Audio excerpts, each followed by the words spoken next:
Situated in the heart of beautiful Benewah County is St. Mary's, Idaho.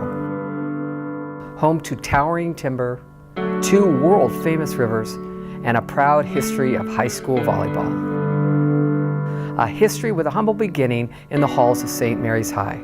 I had a group of girls come up and ask me to coach volleyball, and I'd watched a couple of their matches and I wasn't interested, but they begged me to do it. And I said, well, I'll do it, but there's going to be a few changes. It was 1979, and Mitch Santos had been in town for just a couple of years. A graduate of San Jose State, he moved north for a teaching job. Now that job included leading young ladies on the volleyball court, something he had never done before. I think after watching Pam Parks and Irene Matlock at Sandpoint and getting ideas about how to run a program and what could be done, I got some ideas there. I think it's really a matter of getting things started at a young age. I started with the 8th graders, and my goal was to make an 8th grader about as good as a sophomore in high school. And I figured if I could do that, by the time they hit their freshman year, they'd be ready to play.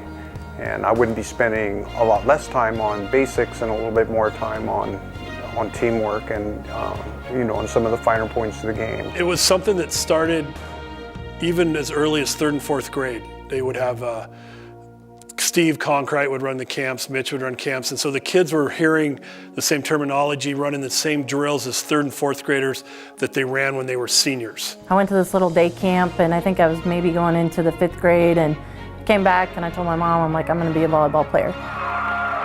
The thing that our whole program was based on was attitude. With great attitudes, we turned little girls into athletes, and then we turn athletes into stars. It didn't take long for that winning attitude to permeate throughout the program. Just 3 years after taking over, Santos' team won the 1982 state A2 title. As soon as there was some success, it basically made other younger kids want to achieve more, and it's just a ball that kept on rolling. You know, he might have been hard on us, but he knew what he was doing. You saw the success of it. I had teams that had higher goals than I did. After the season started, I always anticipated we'd take a few losses here and there, and I had teams say, no, we don't, and we're not really looking to lose to anyone this year. So I was going, well, that's interesting. Have you seen your schedule? It looks pretty tough. And they go, no, we're not worried about it. And they took on a good attitude, and we just had a lot of hard workers, and we had girls, the first group of girls really wanted to be successful, and that's one of the reasons they got things started. From that, everything launched from there. What followed was 25 years of unprecedented success at the school. His team won 11 state championships, including 10 in a row from 1984 through 1993. At one point, the Lumberjacks reeled off a record 145 wins in a row. When all is said and done, Santos' career record stood at 527 wins and 62 losses. And they weren't just against Intermountain teams. There were wins like Shadle Park out of Spokane, Lewis and Clark, North Central, Boise High School. And we were a very small school. We only graduated like 97 kids, 100 kids, so pretty impressive. You talk to people in state Idaho about volleyball, Mitch's name comes up.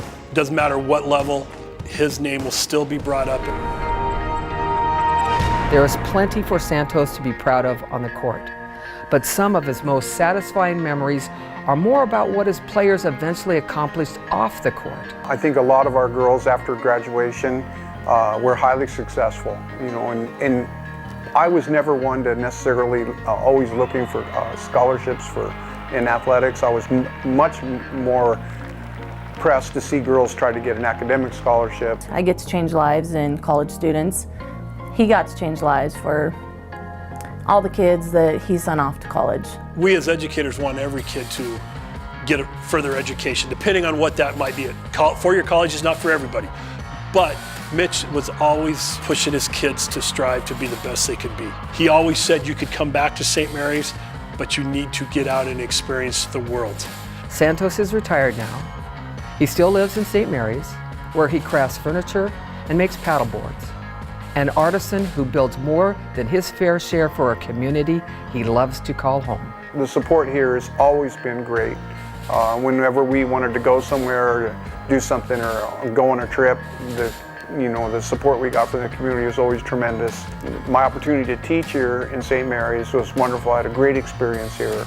It was my first job and it was my last job. I started when I was 23. I got to retire when I was about 57. Now I'm the happiest little clam. I feel really, really fortunate to be able to live in St. Mary's, and I wouldn't pick any other place to live but here.